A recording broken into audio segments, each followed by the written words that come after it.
masa sekarang ini, ada dua jenis tipe orang. Yang dirampok dan dirampok. Dan ada juga monster yang merampok para rampok. Dan tentunya, dia bukan seorang manusia. Dia adalah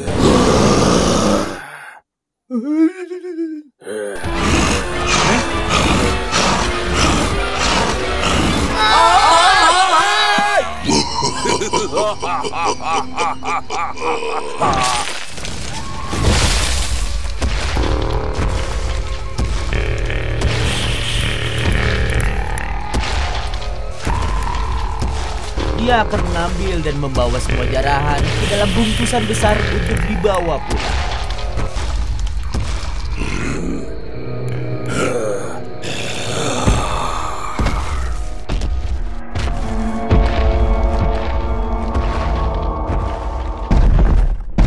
Dia juga punya seorang istri.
Pada suatu hari, dia hendak keluar untuk berjalan-jalan.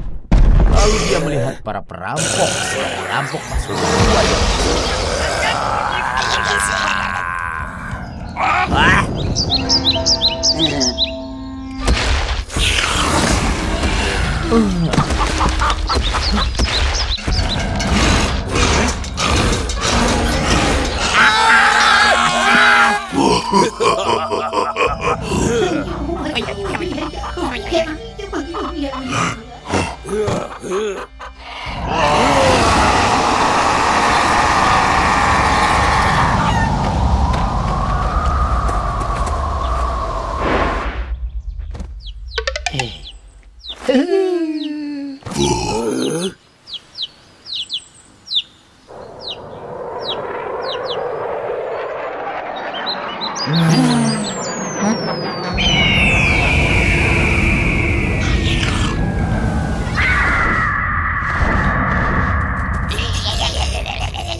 Panggilan dari pasangan tua itu diabaikan dan dia terus berjalan.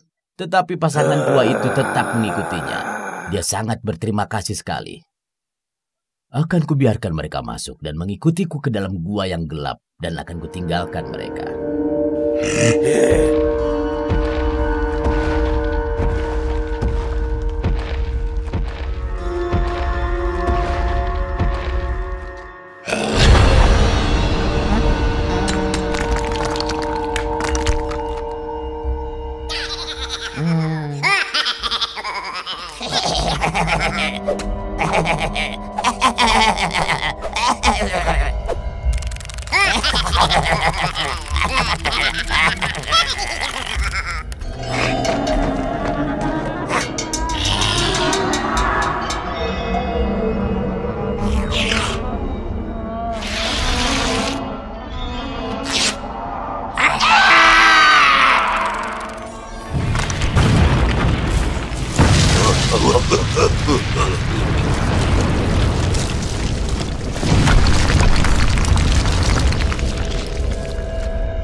Sang monster memandangi pasangan tua itu dan merasa kasihan. Mereka tak berdaya lagi. Dan yang mereka miliki tidak ada lagi yang tersisa selain diri mereka.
Aku mendengar cerita ini dari kakekku, yang dia dengar juga dari kakeknya.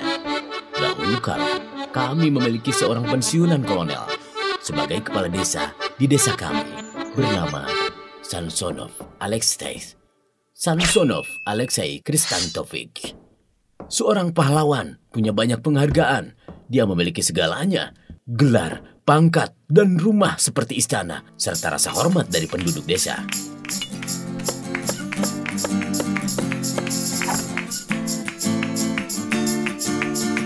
Satu-satunya hal yang tidak dia miliki adalah seorang anak.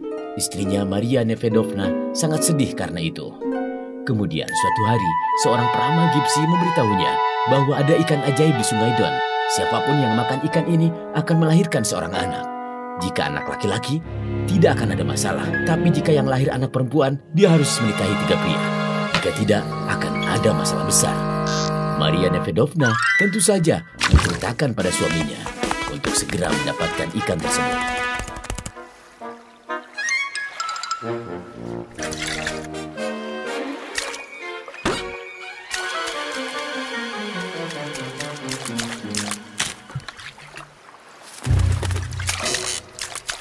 Kolonel menyuruh prajuritnya untuk datang ke nelayan.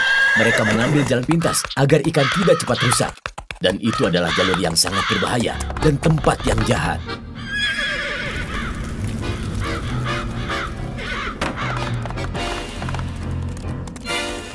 Mereka berhasil melewatinya. Di pinggir desa, hiduplah seorang janda yang terkenal sebagai juru masak terbaik di desa Don. Prajurit memberikan tangkapan padanya untuk segera dimasak. Ikan itu ternyata besar sekali. Lalu, siapa yang tidak ingin mencobanya?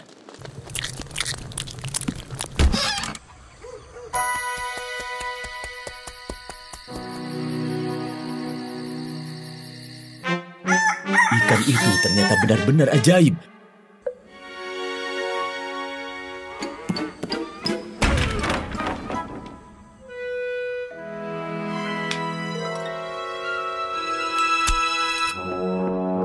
Maria Nevedovna melahirkan seorang putri yang sangat cantik sehingga sang kolonel lupa bahwa dia mengharapkan seorang ahli waris.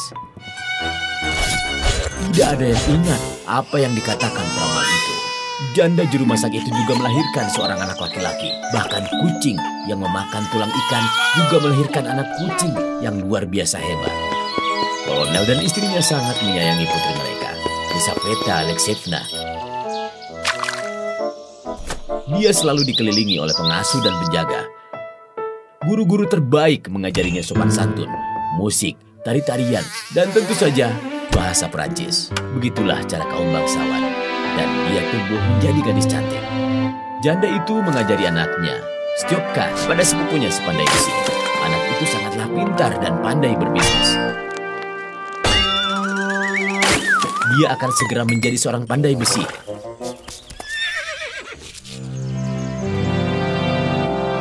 Dan menjadikan kucingnya sebagai asistennya.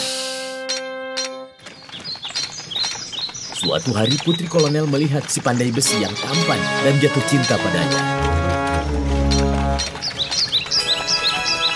Seorang bangsawan muda merayunya dan ditolak. Ini luar biasa.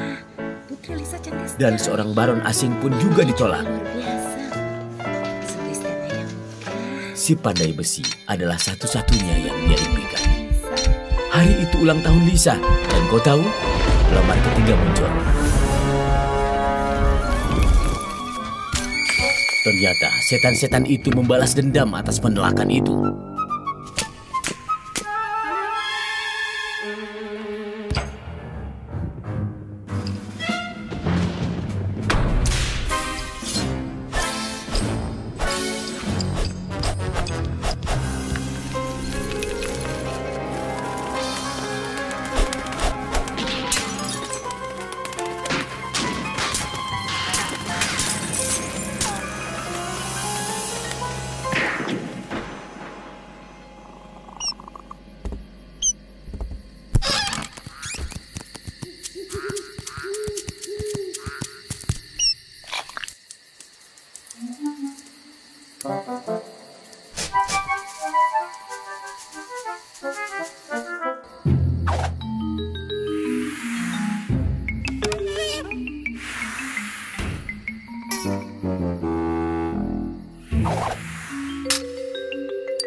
Di seluruh desa, pagi telah datang, tapi lebih gelap dari tengah malam.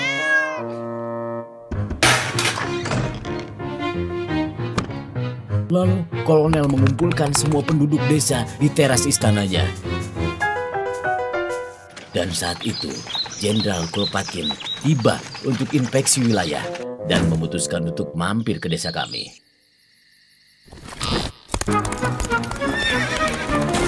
Apa yang terjadi di sini, Alexei Krisantovich?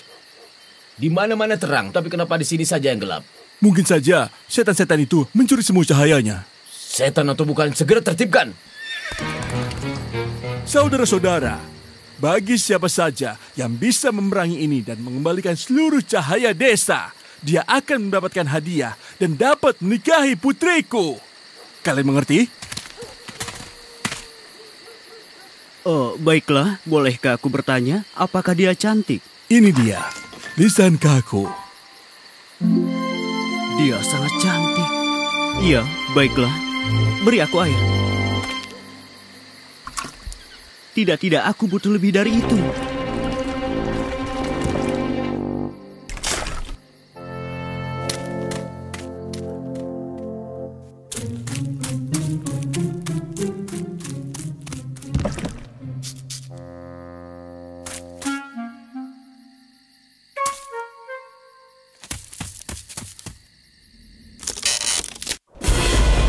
Siapa yang menghancurkan jembatanku?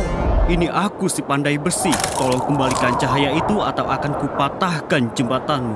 Tidak, ayo bertarung. Oke, kau jadi api, aku jadi air. Kita lihat siapa yang akan menang.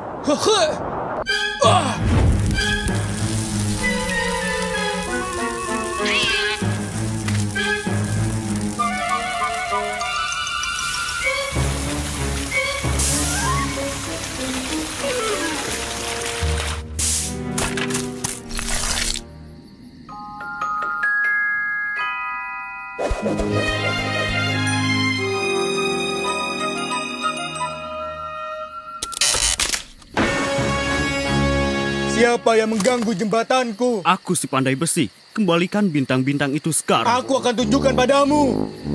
Santai dan tidak usah terburu-buru. Sebaiknya kau berubah menjadi batu dan turun dari bukit itu. Jika aku terjatuh, kau akan menang. Jika tidak, kembalikanlah bintangnya.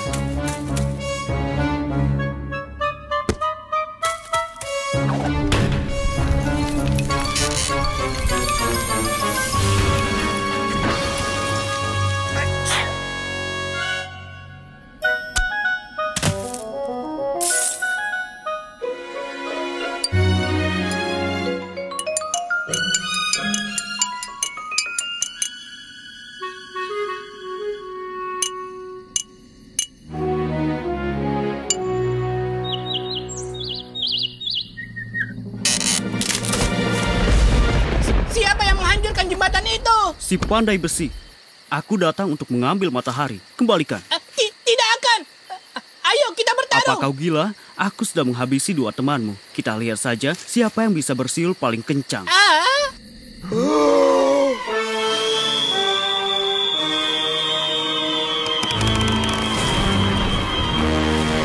Kau penyihir yang hebat. Sekarang giliranku. Kau harus tutup matamu atau mereka akan keluar dari kepalamu. Ini siulanku. Dan ini juga.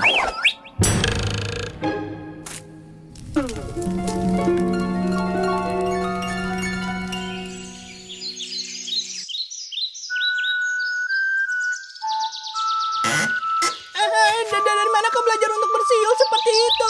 Itulah kehidupan.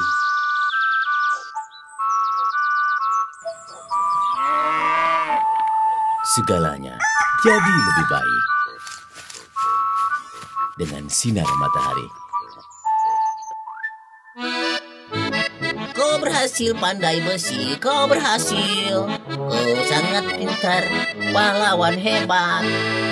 Jangan lihat pekerjaannya, dia sungguh orang hebat. Dia mampu menghancurkan semua setan-setan yang ada. Kau berhasil pandai besi, kau berhasil pandai besi, kau berhasil. Dia sungguh orang hebat, dia tak menghancurkan setan. Dia sungguh orang hebat, dia memusnahkan setan. Ini dia pahlawan, pahlawan hebat. Menantuku, kekasihku. Pernikahan yang meriah, para tamu datang dari atas dan bawah sungai Don. Bahkan jenderal Kleopatra pun muncul. Luar biasa. Tentu saja Ibu Stefan ada di sana, dan sepupunya yang tua, serta pangeran dan para bangsawan dan warga biasa. Semua orang berkumpul di sana. Ayo tuang sekali lagi. Kakek buyut dan kakekku juga ada di sana. Semua minum madu dan bir, dan tidak meninggalkan satupun.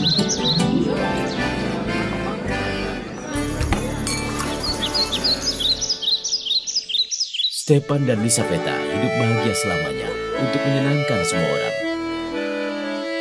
Mereka menyewa iblis untuk menjaga ketertiban. Bahkan bubuk neraka berguna untuk menakut-nakuti orang.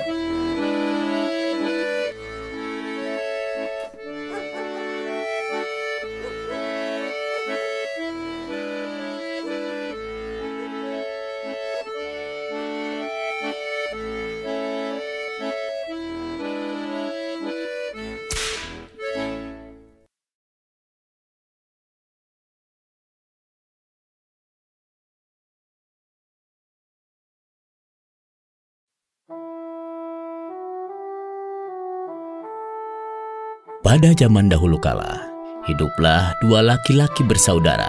Satu di antara mereka, Ignat, yang sangat kaya. Dan yang lainnya bernama Kuzma. Dia orang yang sangat miskin. Yang dia miliki hanyalah seekor kuda. Kuzma bisa berbangga. Dia punya putri yang sangat pintar. Selamat pagi.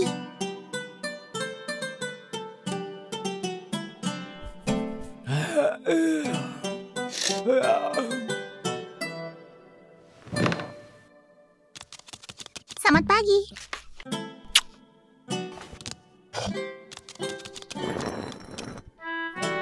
Sayangku, balik ya. Cintaku, kesayanganku. Tulang punggung kita.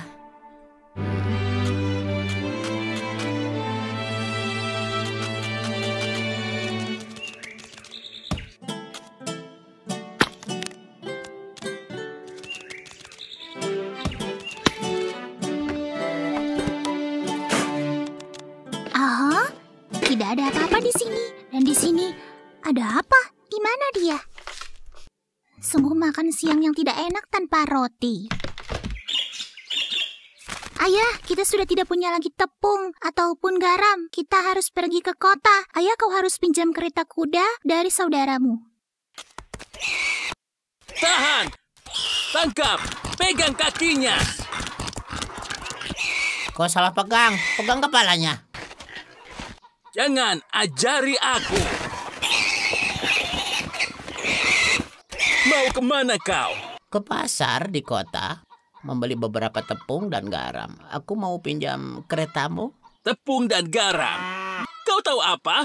Sebaiknya kita pergi ke kota Apa bersama. maksudmu bersama? Keretaku dan juga kudamu. Tentu. Ayo.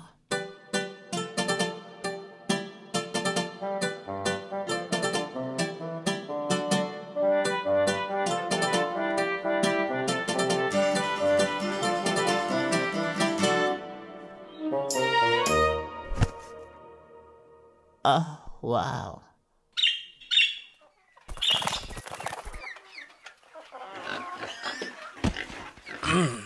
Ayo berangkat. Ayo, sayangku.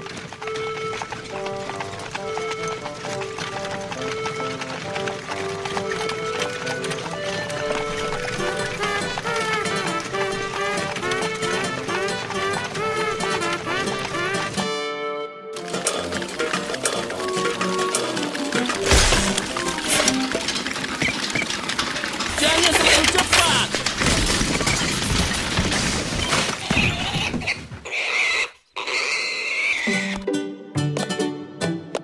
Tapi batu membuat jalan mereka tertahan.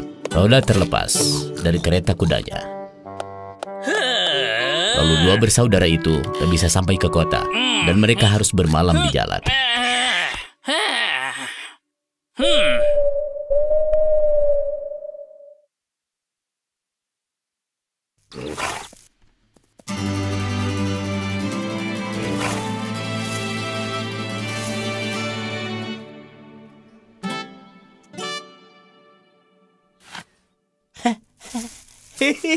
Terima kasih untuk keberuntungan ini.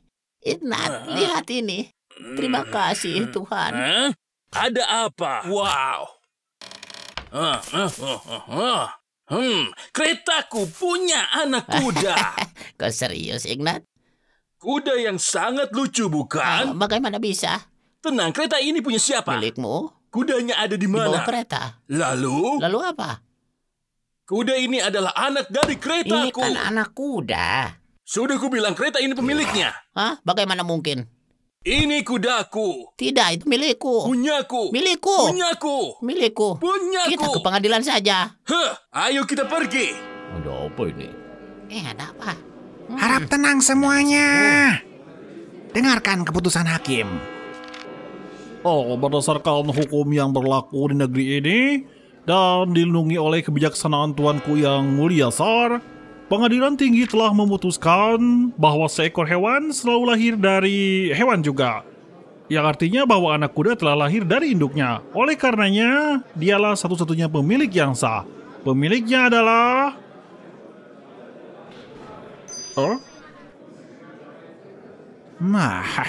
kereta kuda. Jadi pemilik anak kuda itu akan diberikan kepada Ignat. Bagaimana ini bisa terjadi? Kalian, pengadilan macam apa ini? Di mana keadilannya? Kuda itu lahir dari induknya. Keadilan keretamu dan negaramu brengsek dan Raja Tsar. Apa?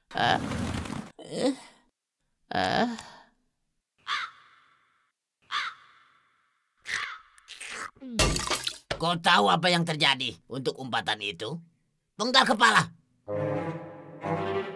Baik, anak-anak. Jadi kita memutuskan kuda itu milik siapa? Diam! Ini adalah perintah dari Tsar. Kuda akan dimiliki oleh orang yang dapat memecahkan teka-teki. Ada 3 macam teka-teki. Ada 3 macam teka-teki. Pecahkan 3 teka-teki ini. Baik, inilah teka-teki pertama. Apa ya? Jadi itu... Ya, apa yang tergemuk di dunia?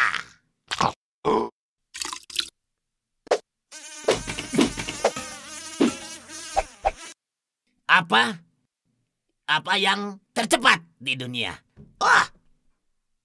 Dan apa yang terlembut di dunia? Kau harus punya jawabannya sampai besok.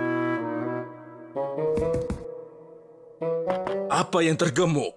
Apa yang tercepat? Hus!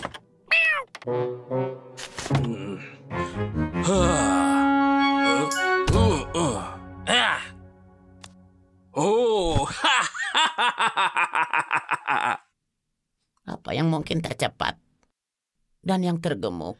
Pelagia, sungguh aku tidak tahu. Besok akan menjadi hari yang baru.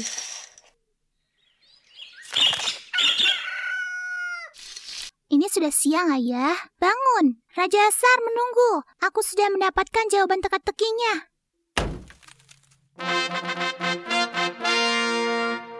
Jadi, kau sudah temukan jawabannya? Ya, Tuan Rajaku yang mulia.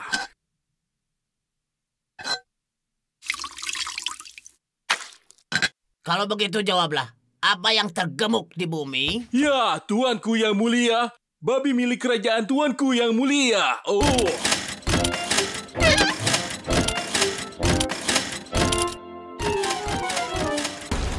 Dan apa yang tercepat di dunia? Yang tercepat di dunia adalah kuda coklat milik Tuan yang mulia.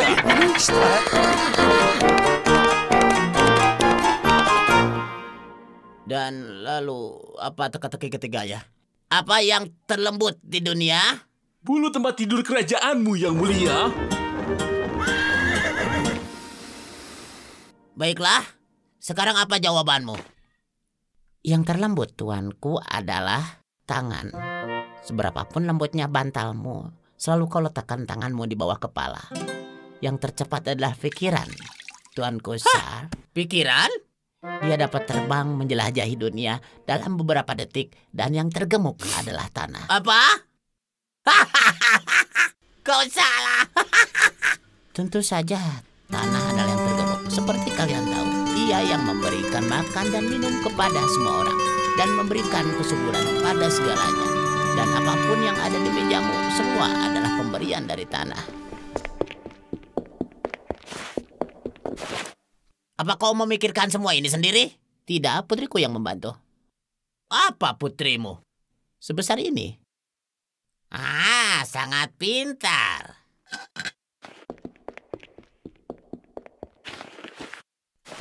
Jika menurutnya dia pintar, suruh dia ke sini. Dan pastikan dia tidak duduk di pelana kuda. Tapi juga tidak di kaki. Dan tidak berpakaian, tapi juga tidak telanjang. Kau kupikir dulu.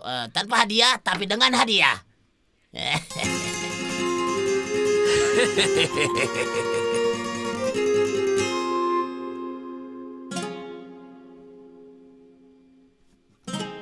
Kita butuh kain jaring.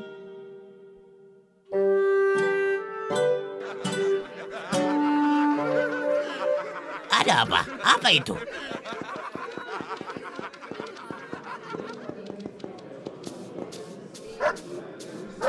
Apa ini? Dia sudah diberitahu untuk datang tanpa duduk di pelana kuda, ataupun di kakinya tidak juga berpakaian, ataupun telanjang tanpa hadiah tapi bawa satu. Ini untukmu. Hadiah? Tanpa hadiah. Wow, sangat kecil dan dia sepintar SARS. Mengesankan, terlalu pintar untuk yang terlalu kecil. Aku lebih pintar dari kau, Raja Sar.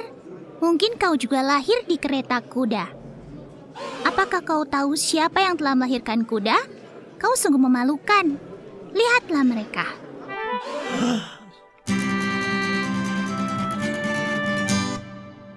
Ya, benar sekali. Ya, benar. Kuda kecil itu adalah anak dari induk kuda. Oh, tidak, Tuanku Sar. Tolong ampuni aku.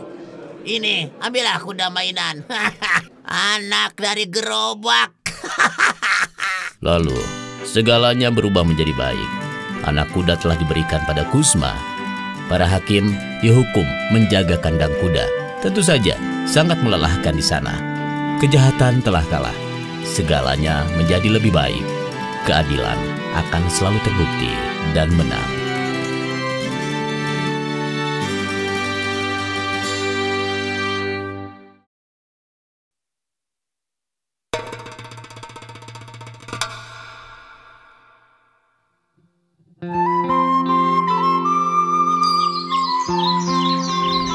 Kala itu ada seorang tukang giling yang kaya raya yang tinggal bersama istrinya di sebuah desa.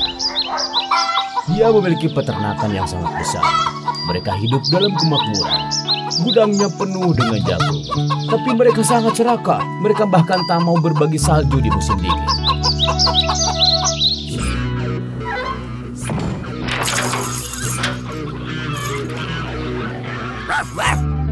Seorang wanita tua yang malang tinggal di dekatnya.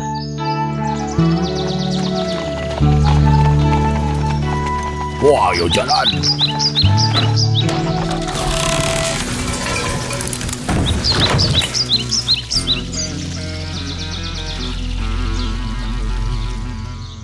Satu-satunya yang dimiliki wanita tua itu adalah ayam bernama Pastruska.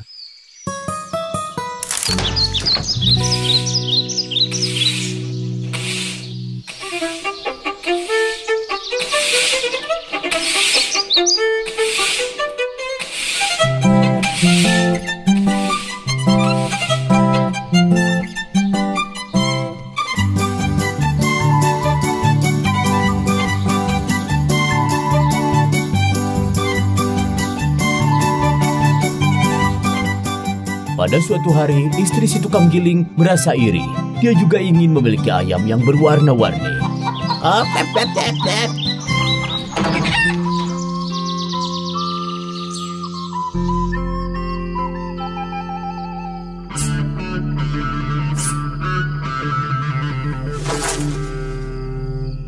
Malam hari orang tidak bisa melihat apa-apa. Kenapa kau taruh di sini?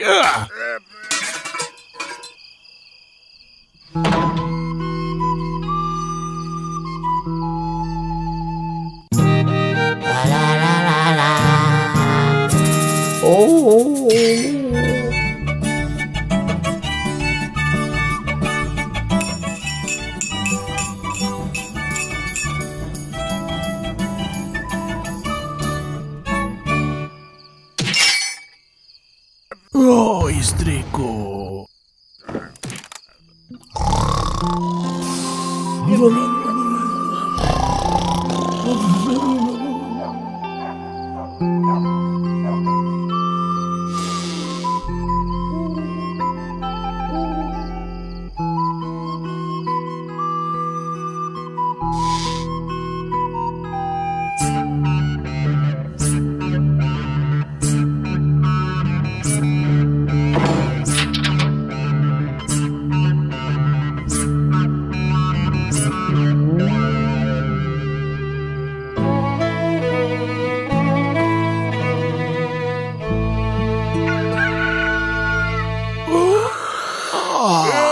Pagi harinya, ketika si pria itu bangun, dia terkejut dengan apa yang dia lihat.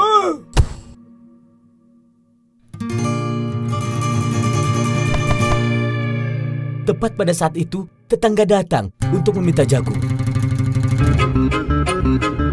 Pria itu bingung. Dia berteriak, "Kami tidak punya jagung. Kami sendiri tidak punya apa-apa untuk dimakan."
Kemudian pria itu memutuskan untuk pergi bertemu dengan seorang yang berpengalaman, si pandai besi.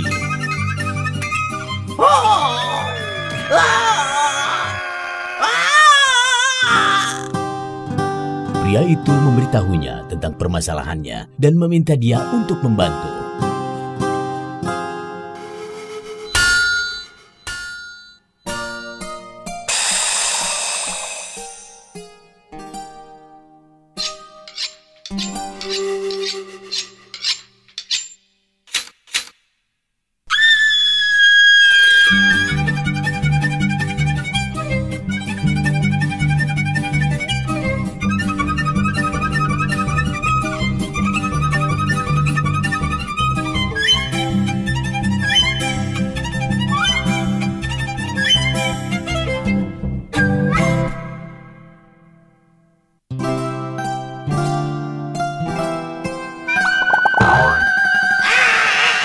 pandai besi tidak bisa membantunya. Pergilah ke tukang tong, katanya. Mungkin dia bisa membantumu.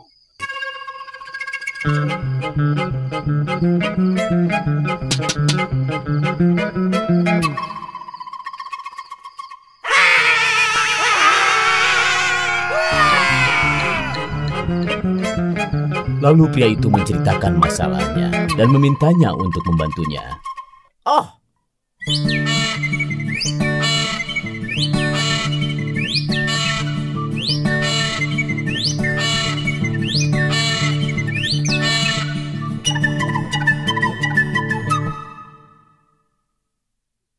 pria itu tidak menyukai ide ini.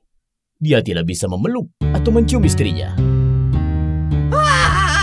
Lalu si tukang tong memberitahunya untuk pergi saja ke ujung desa, menemui wanita gypsy. Mungkin dia akan tahu dari mana masalahnya berasal dan apa jalan keluar yang harus dilakukan.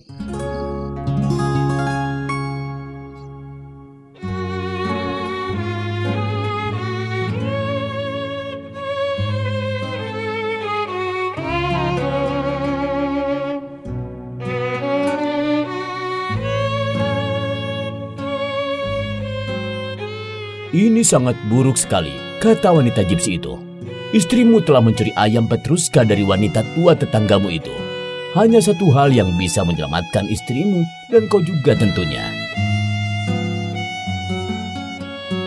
Hanya jika kau melakukan perbuatan baik untuk tetanggamu dan dia akan mengucapkan padamu kata ajaib.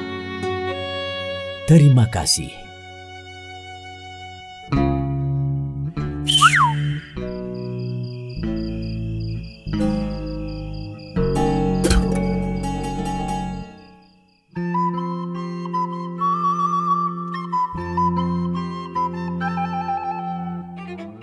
oh,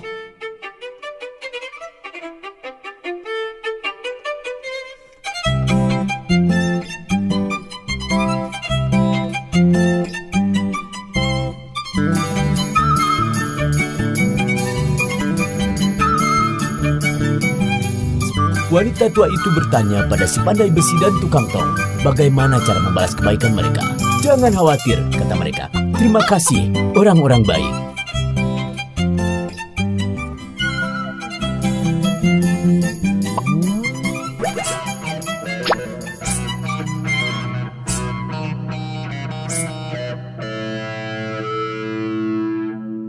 Jika kau melakukan hal baik untuk tetanggamu dan dia akan memberitahumu kata ajaib.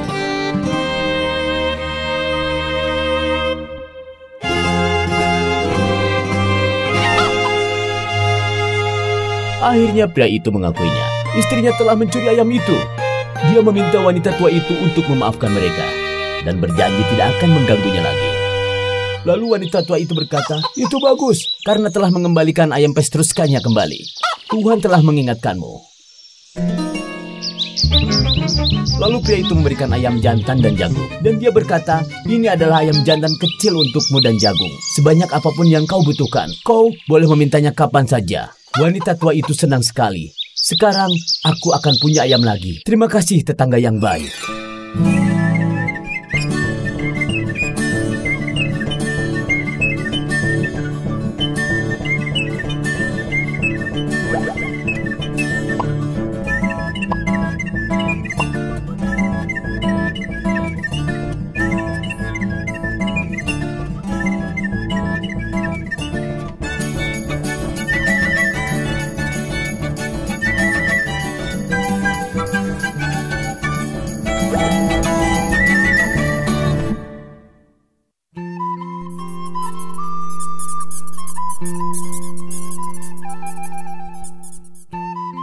Sejak itu, istri si tukang giling tidak pernah mencuri lagi. Dan pria itu tidak pernah memperlakukan tetangganya dengan buruk lagi.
Kurang ajar, dia mengotori bajuku. Pergi sana.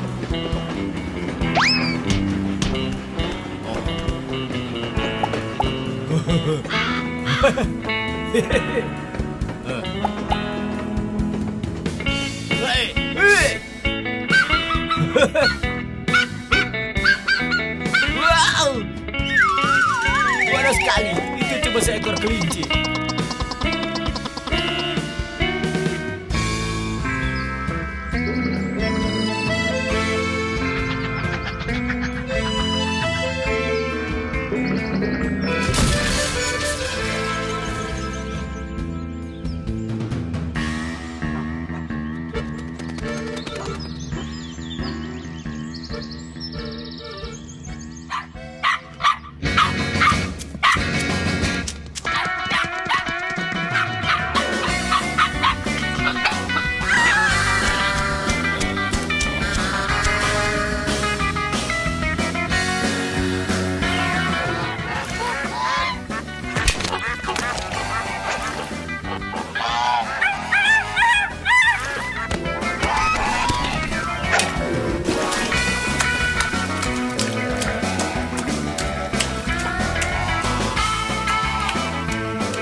Hebat, Roska. Pintar sekali menangkap ikan sebesar ini.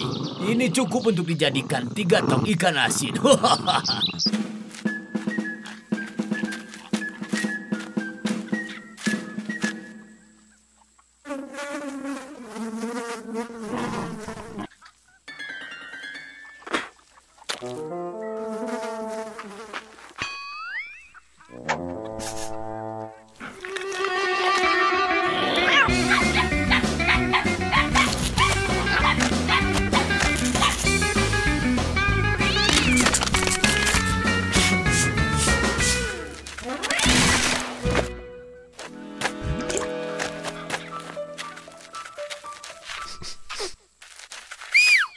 Roska, ayo pergi. Kita bagikan pada orang-orang di kota.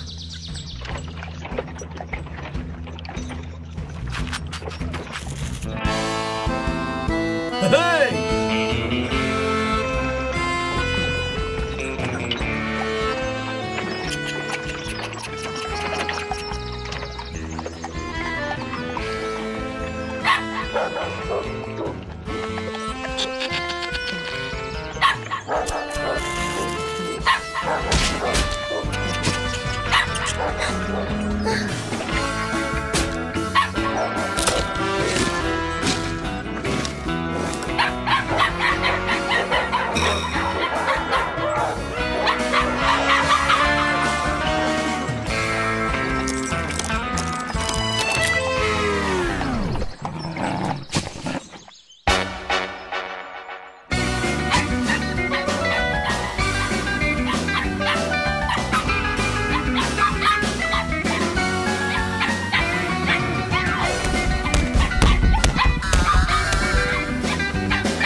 Oh, hebat Roska.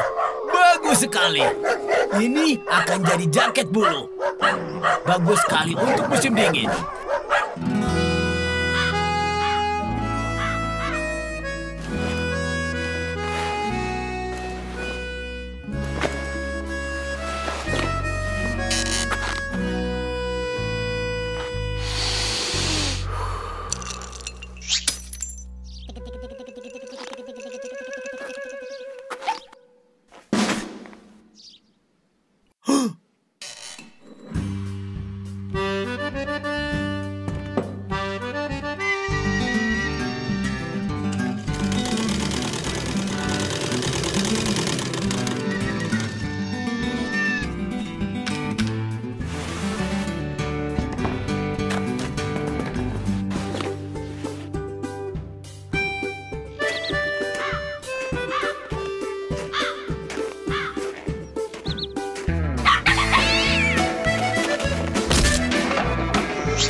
Hebat, Roska. Kerja yang bagus. Kau telah menangkap seorang pencuri yang jahat.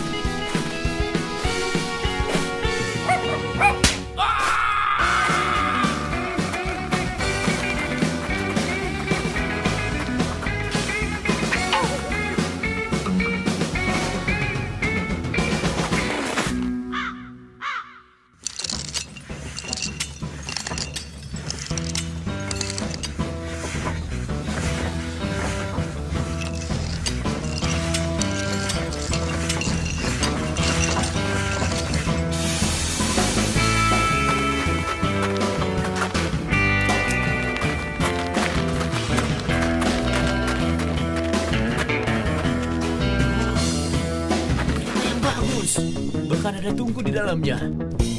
Oh, kereta yang bagus. Bahkan ada tungku di dalamnya. Wah, kereta yang bagus. Bahkan ada tungku di dalamnya. Wah, kereta yang bagus.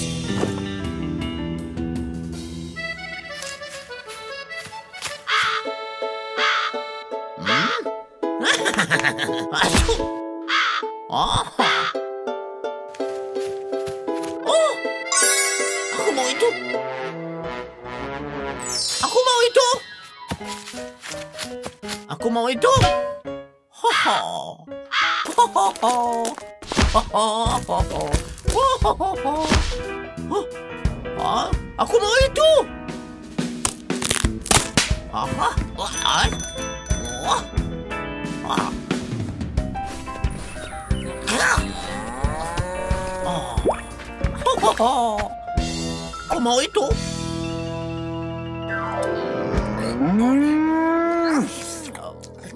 Oh. Oh.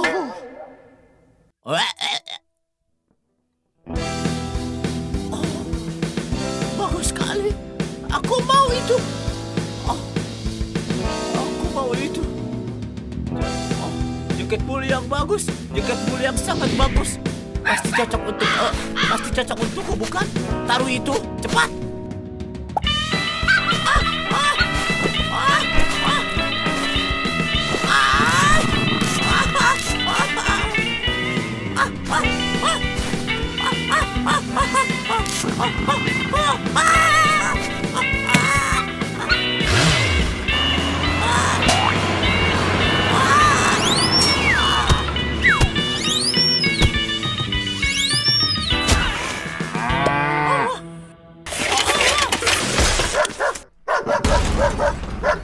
Mau ini, aku mau itu. Pintar, Roska. Hebat sekali. Tuan yang sangat rakus telah pergi jauh sekarang. Dengan begitu, dia akan selalu mengingat jaket bulu ini sepanjang hidupnya.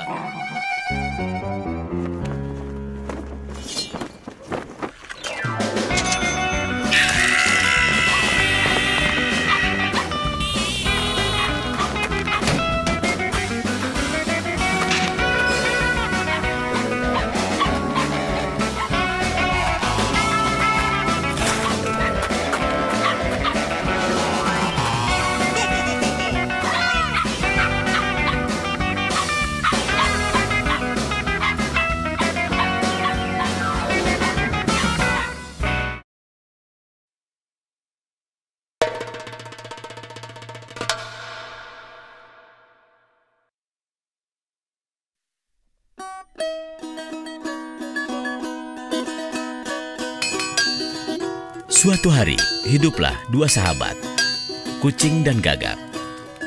Mereka membuat barang-barang yang berguna untuk dijual di pameran. Seorang gadis kecil yang lucu tinggal bersama mereka. Mereka memanggilnya Ziharka. Dia sangat suka permainan dan bermain dari pagi sampai malam.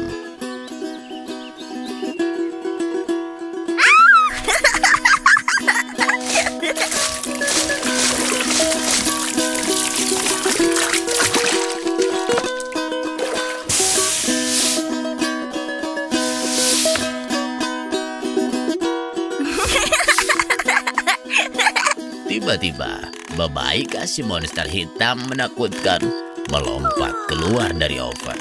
Dia mulai menangkap anak-anak nakal dan menyeretnya kembali ke rumah. Begitulah Babaika, aku tidak nakal.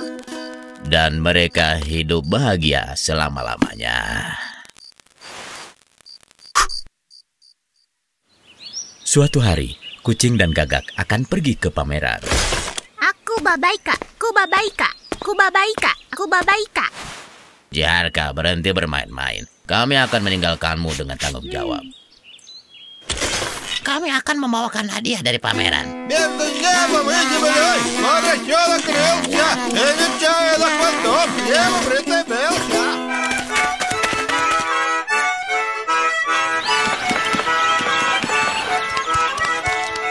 Kelinci, kelinci, ayo bermain. Hei, kelinci, ayo bermain. Kelinci, ayo bermain. Hei, rubah, ayo bermain.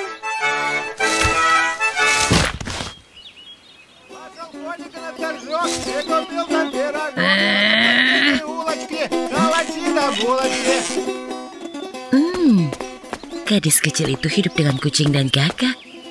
Kenapa aku tidak memakannya saja ya? Semoga saja dia tidak masuk ke dalam rumahnya.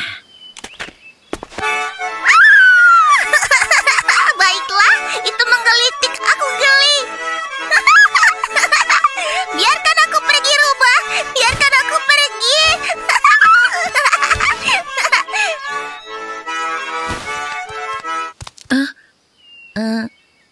Apa ini gadis kecilmu yang bermain di jembatan? Dia tidak apa-apa kan? Aku taruh sini ya. Ziharka, kunci pintunya. Jangan biarkan dia masuk. Dia tidak punya urusan di sini. Dia tidak punya urusan di sini. Tetapi rubah jahat menunggu sampai Kucing dan Gagak menghilang di balik bukit dan kembali berlari ke arah Ziharka. Dan sekarang, rubah berjalan kembali di sekitar jendela rumah, berpikir Ziharka akan terpancing keluar dari rumah. Hei, Kucing dan Gagak mengajariku untuk tidak membiarkanmu masuk. Aku cuma ingin bermain bersamamu. Benarkah? Apa yang bisa kita mainkan? Main apa ya? Ayo bermain, seperti kamu bermain dengan kelinci dan mengejarku. Aku akan menjadi kelinci, dan kamu rubah menangkapku.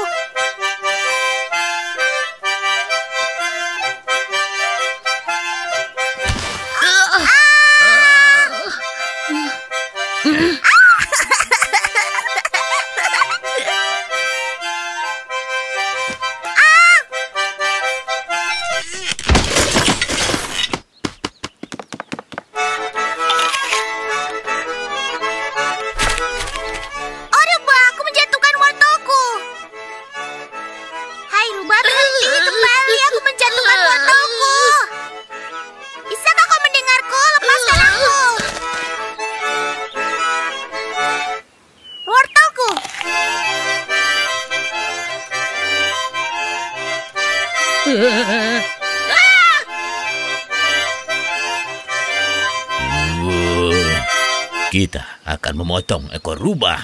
Oh, kita akan...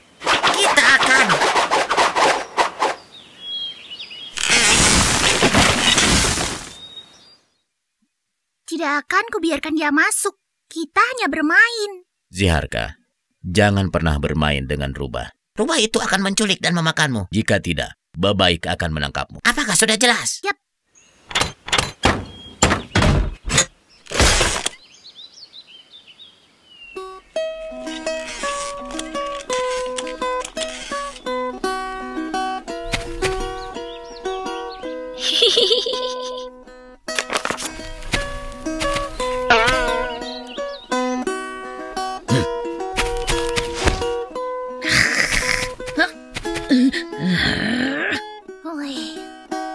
Jadi, di mana rubah itu? Kita mungkin membuatnya takut dengan pedang kita.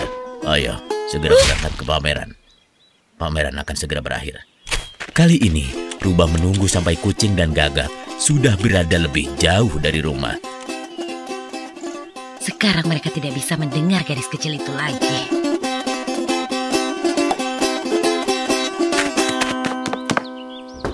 Siapa itu? Kelinci lucu. Kenapa kau datang? Ayo bermain. Kau pernah mengajakku kan? Apakah kamu lihat rubah di sekitar sini? Aku rasa tidak. Ayo bermain, seperti kamu bermain dengan rubah. Aku akan menjadi rubah dan kamu jadi kelinci. Kita berlari. Lari kelinci, lari!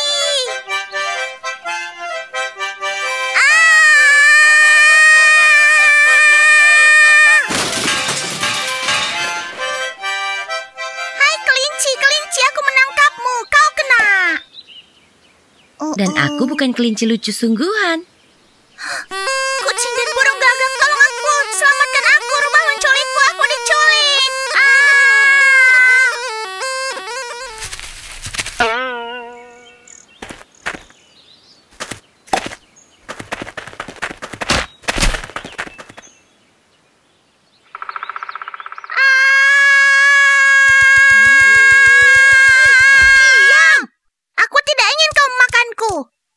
Tidak mau memakanmu.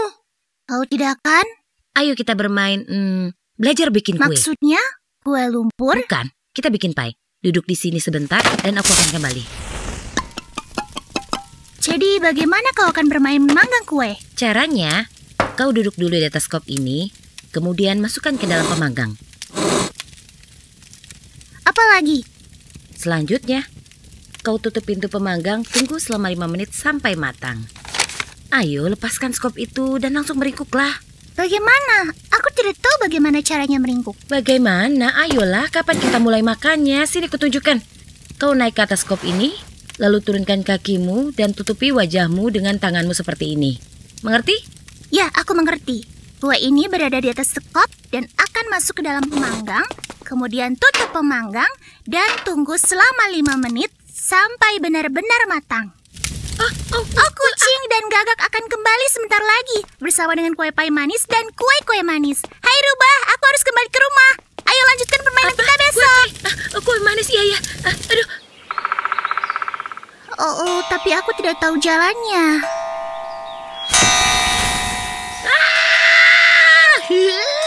Oh ya ampun, Babaika. Aku tidak mendengarkan kucing dan gagak. Aku bermain dengan rubah. Babaika akan menangkapku.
Siapa itu? Rubah? Ya, Rubah. Kau di sini lagi. Sekarang kami akan mengalahkanmu. Kucing dan burung gagak kembali. Babaika.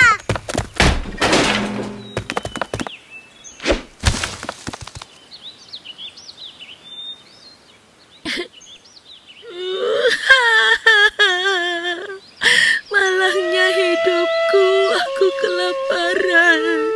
Hidup macam apa ini, sengsara sekali. Babaika kembali pulang ke rumahnya, tinggal di rumah rubahnya. Kenapa harus aku?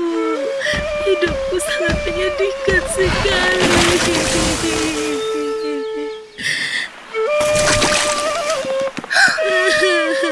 Malangnya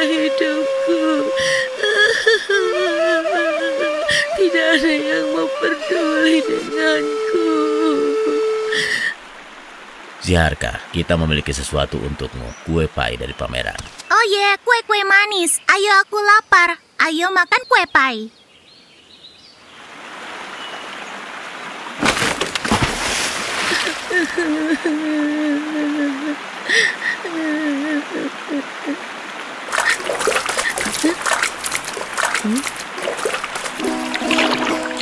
Tidak, Baba Ika datang karena saya bermain dengan rubah. Kelinci dan saya berlari dengan kencang, sehingga rubah tidak bisa memakanku. Kita memainkan permainan membuat kue, tapi tidak bisa menyelesaikan permainan itu. Baba Ika ingin menyeret kelinci ke dalam gua tempat dia tinggal. Karena gua milik rubah sangat kotor, penuh kecoa. Rubah tidak lagi mau menangkap Ziharka sejak itu, karena ia selalu mendapatkan masalah.